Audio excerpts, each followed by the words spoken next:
नमस्कार, आप सभी का एक बार फिर से स्वागत है हमारे चैनल भक्ति ज्ञान में। आज सुनते हैं 16 सोमवार की व्रत कथा। एक समय की बात है, मृत्यु लोक में भ्रमण करने की इच्छा करके एक समय भगवान भोलेनाथ और माता पार्वती मृत्यु लोक में पधारे।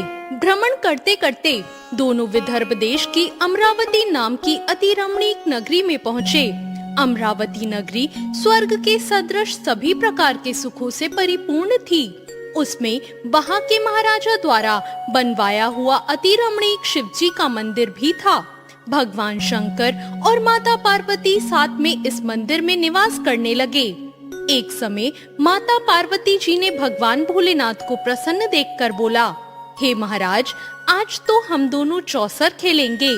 शिव जी ने अपनी प्राण प्रिया की बात को मान लिया और चौसर खेलने लगे। उसी समय मंदिर का पुजारी ब्राह्मण मंदिर में पूजा करने आया।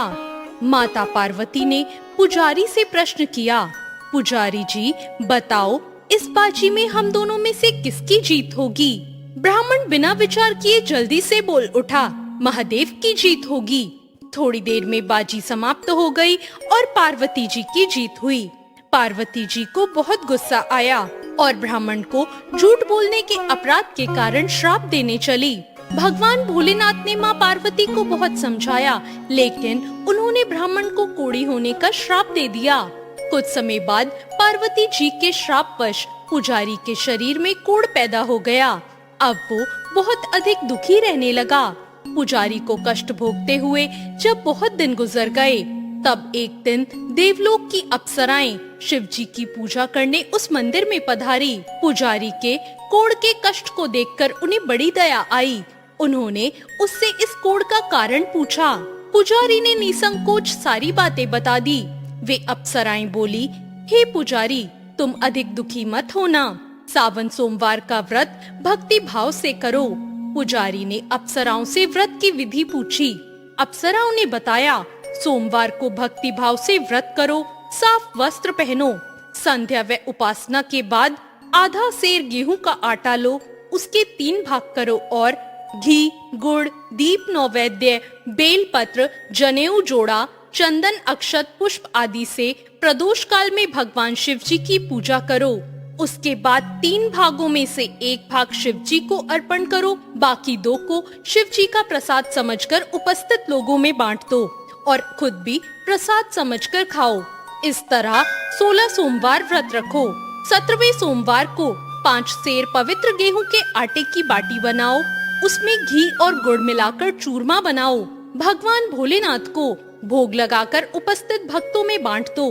इसके बाद कुटुंब सहित प्रसाद लो तो भगवान शिव की कृपा से सभी मनोकामनाएं पूरी हो जाती है। ऐसा कहकर वो अप्सराएं स्वर्ग में चली गई। ब्राह्मण ने यथाविधि षोडश सोमवार का व्रत किया और भगवान शिव की कृपा से रोग मुक्ति पाकर आनंद से रहने लगा। कुछ दिनों बाद भगवान शिव जी और माँ पार्वती जी उस मंदिर में पुनः पधारे। ब्राह्मण को निरोग देखकर पार्वती जी ने ब्राह्मण से रोग मुक्त होने का उपाय पूछा। ब्राह्मण ने 16 सोमवार व्रत की कथा सुनाई। पार्वती जी बहुत प्रसन्न हुई। ब्राह्मण से व्रत विधि पूछकर स्वयं भी व्रत करने के लिए तैयार हो गई। व्रत करने के बाद उनकी मनोकामना पूरी हुई और उनके रूठे बेटे स्वामी कार्तिकेय स्वयं माता के आज्ञाकारी हुए। कार्तिकेय जी को अपना यह विचार परिवर्तन का रहस्य जानने की इच्छा हुई।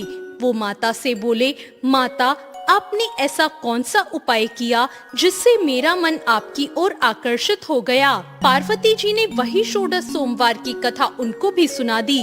कार्तिकेय जी ने कहा, इस व्रत को मैं भी करूँगा, क्योंकि मेरा प्रिय मित्र ब्राह्मण बहुत दुखी दिल से परदेश गया है।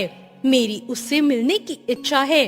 कार्तिकेय जी ने इस व्रत को किया और उनका प्यारा मित्र उन्हें मिल गया। मित्र ने इस आकस्मिक मिलन का भेद पूछा तो कार्तिकेय जी बोले, हे मित्र, हमने तुम्हारे मिलने की इच्छा से 16 सोमवार का व्रत किया था।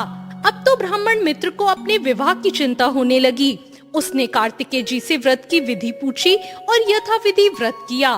व्रत के प्रभाव से वह किसी कार्य से विदेश गया तो वहाँ के राजा की लड़की का स्वयंवर था। राजा ने प्रण किया, कि जिस राजकुमार से सब प्रकार से हथनी माला डालेगी, मैं उसी के साथ अपनी प्यारी बेटी का विवाह करूंगा। शिव जी की कृपा से वह ब्राह्मण भी उस स्वयंवर को देखने की इच्छा से राज्यसभा में एक ओर जाकर बैठ गया। नियत के समय हथनी आई और उसने जयमाला को उस ब्राह्मण के गले में डाल दिया। राजा ने अपनी प्रतिज्ञा के अनुसार बड़ी धूमधाम से अपनी कन्या का विवाह उस ब्राह्मण के साथ कर दिया और ब्राह्मण को बहुत सा धन देकर और पूरे सम्मान के साथ संतुष्ट किया। ब्राह्मण सुंदर राजकन्या पाकर सुख से जीवन व्यतीत करने लगा। एक दिन राजकन्या ने अपने पति से प्रश्न किया, हे प्राणनाथ, आपने ऐसा कौन सा भारी पुण्य किया था जिसके प्रभाव से हथिनी ने सब राजकुमारों को छोड़कर आपको वरण किया? ब्राह्मण बोला, हे प्राण प्रिय, मैंने अपने मित्र कार्तिकेय जी के कथा अनुसार 16 सोमवार का व्रत किया था, जिसके प्रभाव से मुझे तुम जैसी रूपवती पत्नी प्राप्त हुई है। इस व्रत की महिमा सुनकर राजकन्या को बड़ी हैरानी हुई। वह भी पुत्र की कामना करके इस व्रत को करने लगी। शिव जी की दया से उसके गर्भ में एक अति सुंदर, सुशील, धर्मात्मा और विद्वान पुत्र उत्पन्न हुआ। माता और पिता उस देव पुत्र को पाकर अधिक प्रसन्न हुए और उसका लालन पालन अच्छे प्रकार से करने लगे। जब पुत्र समझदार हुआ तो एक दिन अपनी माँ से प्रश्न किया, हे माँ, तुमने कौन सा व्रत और तप किया था जो मेरे जैसा पुत्र तुम्हारे गर्भ से उत्पन्न हुआ? उसकी माता ने 16 सोमवार के व्रत की कथा बताई। पुत्र ने सब तरह के मनोरथ पूरे करने वाले इस सरल व्रत को सुना तो वो भी राज्य अधिकार पाने की इच्छा से हर सोमवार को यथाविधि यह व्रत करने लगा। व्रत शुरू करने के बाद एक देश के वृद्ध राजा के दूतों ने उससे आकर उसको राजकन्या के वरण के लिए कहा। राजा ने अपनी बेटी का विवाह ऐसे सर्वगुण संपन्न ब्राह्मण युवक के साथ करके बहुत सुख प्राप्त किया। वृद्ध राजा के दिवंगत हो जाने के बाद इसी ब्राह्मण को सिंहासन पर बैठाया गया, क्योंकि दिवंगत राजा का कोई पुत्र नहीं था। राज्य का उत्तराधिकारी होकर भी यह ब्राह्मण 16 सोमवार करता रहा। जब 17वां सोमवार आया तो ब्राह्मण ने अपनी प्रियतमा से पूजन सामग्री लेकर शिव पूजा के लिए शिवालय में चलने को कहा, परंतु उसकी पत्नी ने उसकी आज्ञा की परवाह न की और दास दासियों द्वारा सब सामग्रियां शिवालय में भिजवा दी, परंतु वो स्वयं नहीं गई। जब राजा ने शिव जी का पूजन समाप्त किया तब आकाशवाणी हुई, हे राजा, अपनी इस रानी को राजमहल से निकाल दे, नहीं तो तेरा सर्वनाश कर देगी।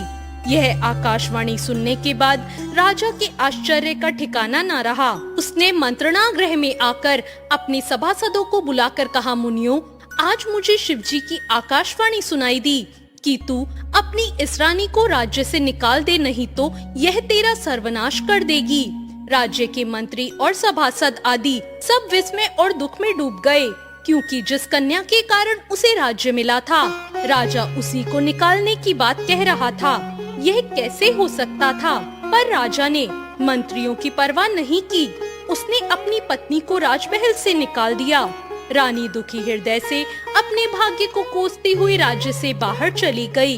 बिना पैर में कुछ पहने, फटे हुए वस्त्र पहनकर, भूख से दुखी होकर अपने हृदय से भाग्य को कोसती हुई वो चली जा रही थी। रानी एक तेली के घर गई तो शिवजी के प्रकोप के कारण तेली के सभी मटके उसी क्षण चटक गए। तेली ने रानी को अपने घर से निकाल दिया। बहुत दुखी मन से वो रानी एक नदी के किनारे गई तो नदी का सारा जल सूख गया, जिसके पश्चात रानी एक जंगल में गई। वहाँ सरोवर में पानी पीने गई तो उसके हाथ का स्पर्श होते ही सरोवर का नील कमल के समान जल असंख्य कीड़ोमय होकर गंदा हो गया।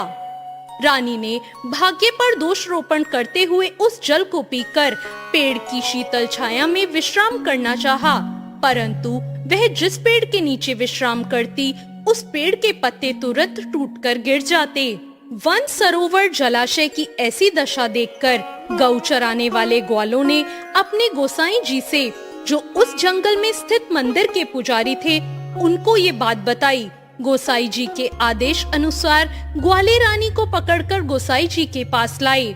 रानी की मुख कांति और शरीर की शोभा देख गोसाई जी जान गए, यह अवश्य ही कोई विधि की गति मारी हुई कुलीन स्त्री है।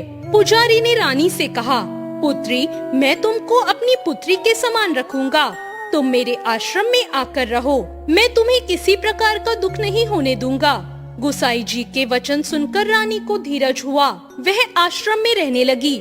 रानी जो भी बनाती उसमें कीड़े पड़ जाते, जल भरती तो उसमें भी कीड़े आ जाते। रानी की ये दशा देखकर गोसाई जी बहुत दुखी हुए और रानी से बोले, हे पुत्री, तुम्हारे ऊपर कौन से देवता का प्रकोप है जिसने तुम्हारी ऐसी हालत की है? पुजारी की बात सुनकर रानी ने शिवजी महाराज के पूजन के बहिष्कार की बात बताई। तो पुजारी ने शिवजी की अनेक प्रकार से स्तुति की और फिर रानी से बोले, पुत्री, सब मनोरथ पूरी करने वाले 16 सोमवार व्रत करो। उसके प्रभाव से इस कष्ट से मुक्ति हो जाएगी। गोसाई जी की बात मानकर रानी ने 16 सोमवार व्रत किए और 17वें सोमवार को विधि विधान सहित पूजन किया। उस पूजा के प्रभाव से राजा के हृदय में विचार आया कि रानी को गए हुए बहुत समय बीत गया है। न जाने वो कहाँ भटकती होगी, उसे ढूंढना चाहिए। यह सोचकर रानी को तलाश करने के लिए राजा ने चारों दिशाओं में दूत भेज दिए। वे दूत रानी को तलाश करते हुए गोसाई जी के आश्रम में आ गए। वहां रानी को पाकर उन्हें अपने साथ जाने का आग्रह करने लगे, परंतु गोसाई जी ने मना कर दिया। दूत चुपचाप वापस लौट आए और राजा को रानी का पता बताया। रानी का पता पाकर राजा गोसाई जी के आश्रम में गए और उनसे कहा, महाराज, जो देवी आपके आश्रम में रहती है वह मेरी पत्नी है। शिव जी के प्रकोप के कारण मैंने उसका त्याग किया था। अब मैं भोलेनाथ की कृपा से उसे लेने आया हूँ। कृपा मुझे अपनी पत्नी को साथ ले जाने की आज्ञा दें। यह सुनकर गोसाई जी बड़े प्रसन्न हुए और उन्होंने रानी को राजा के साथ जाने की अनुमति दे दी। राजा बड़ी प्रसन्नता से रानी को महल लेकर आए। राजा ने सारे राज्य में उत्सव मनाया और चारों तरफ प्रसन्नता की लहर दौड़ गई। सारी प्रजा ने अपनी रानी के आने पर खुशियां मनाई। इस प्रकार जो मनुष्य 16 सोमवार के व्रत को श्रद्धा पूर्वक करता है, उसकी सभी मनोकामनाएं भगवान शिव जी की कृपा से पूर्ण होती है और उसे मोक्ष की प्राप्ति होती है। तो ये थी आज की कहानी। आपको ये कहानी कैसी लगी कमेंट करके जरूर बताएं। चैनल को सब्सक्राइब करें, वीडियो को लाइक करें। धन्यवाद।